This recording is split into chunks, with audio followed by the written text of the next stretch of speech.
Welcome to the Zen Brain Podcast, where we explore alternatives to psychiatric medication and strategies for conscious lifestyle change.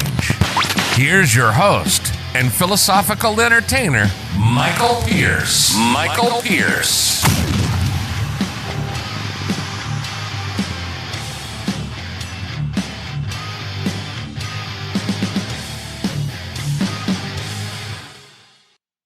This week's mental precept is a fundamental question of aliveness.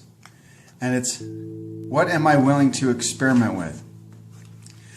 And that phrase actually boggles the mind because the outcome is really unknown. But it's also a great way to look at life when you're trying to think of what should I do. It's like, well, what do you want to experiment with? The beauty of an experiment is that you always get what you're looking for, which is a result. You're not looking for the right answer or the wrong answer or the best way to do things. It's an experiment between what the outcome is. So there's never a right or wrong. It just is, and you always get the result. And again, that phrase, it boggles the mind. What am I willing to experiment with? And what happens to me, if you're wondering what boggle the mind is, when I say, what am I willing to experiment with? You try to go to your head and your head goes, huh? And it kind of forces you to drop in your heart and go, I don't know, what do I want? What do I want to experiment with? What do I want to experience? So what am I willing to experiment with?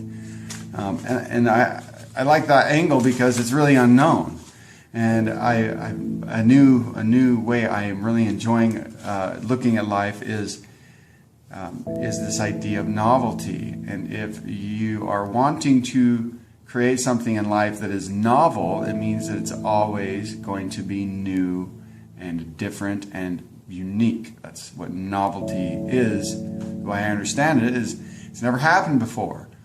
Terence McKenna talks about how time is going to speed up, and he was talking about previous to 2012, and it can be argued that we've already climaxed and have passed through that, but the novelty will increase as time moves on, meaning more and more new, oh my gosh, I can't believe that actually happened.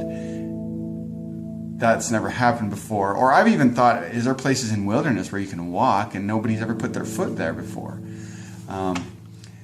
And so that's what this makes me think of. What am I willing to experiment with?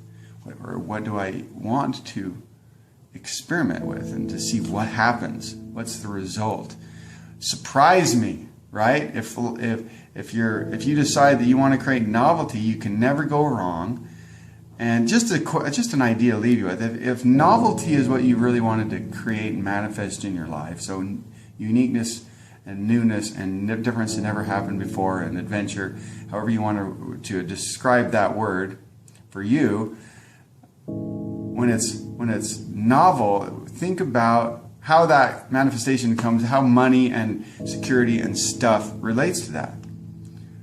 Well, it doesn't, because if you want novelty, the novelty may be that you have $1 million, and it may be that you have none, and it may mean that you live in the United States, and it may mean that for some reason you landed yourself in Africa, whatever. But it has less to do with accumulation and stuff and security and safety and comfort, and more to do with surprises. And for me, I like surprises. I like new adventures and new novelty because, well, I don't know. Once you have a certain amount of experience, I think you can get bored. And this is another thing I've been kind of joking around about, is saying that I just got into spirituality because I was getting bored with the external world and I needed stimulation. And all I had left was something that was internal. The gross senses of the 3D universe didn't turn me on anymore, so I had to go into the subtle, expansive, multi-dimensional ones to keep myself entertained. It's kind of tongue-in-cheek. I kind of joke when I say that, but I have realized that I think there is part of the heart that does want novelty. It wants new.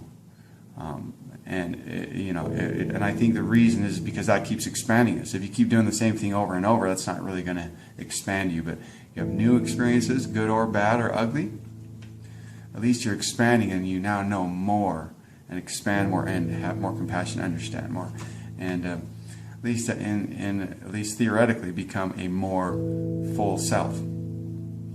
So that is this week's mental precept. We'll see you next week. Do you know that your body is alive because of electricity? Without electricity, there can be no life. But where in your body is it made? I'm John Stuart Reid, an acoustic physics scientist, and I'd like to invite you to my free online event where you'll watch a live demonstration that reveals how the electricity in your body is created by sound, light, and water. After watching this live experiment, I predict that you'll never view your body in quite the same way again. And you'll come away with many other gems of knowledge. How low-frequency sounds are created naturally in music that can reduce chronic inflammation, slow the rate at which you age, and improve sexual function, among many other wonderful health benefits. Join me and discover this new knowledge. While I make every effort to broadcast correct information, I am still learning. I will double-check all my facts but realize that medicine is a constantly changing science and art. One doctor may have a different way of doing things from another. I am simply presenting my views in the form of entertainment that will be as evidence-based as possible. I welcome any comments, suggestions, or correction of errors. By listening to this podcast, you agree not to use this podcast as medical advice to treat any medical condition in either yourself or others. Consult your own physician for any medical issues that you may be having. This entire disclaimer also applies to any guests or contributors to the podcast. Under no circumstances shall Michael Pierce, or any guests or contributors to the podcast, or any employees, associates, or affiliates are responsible for damages arising from use of the podcast.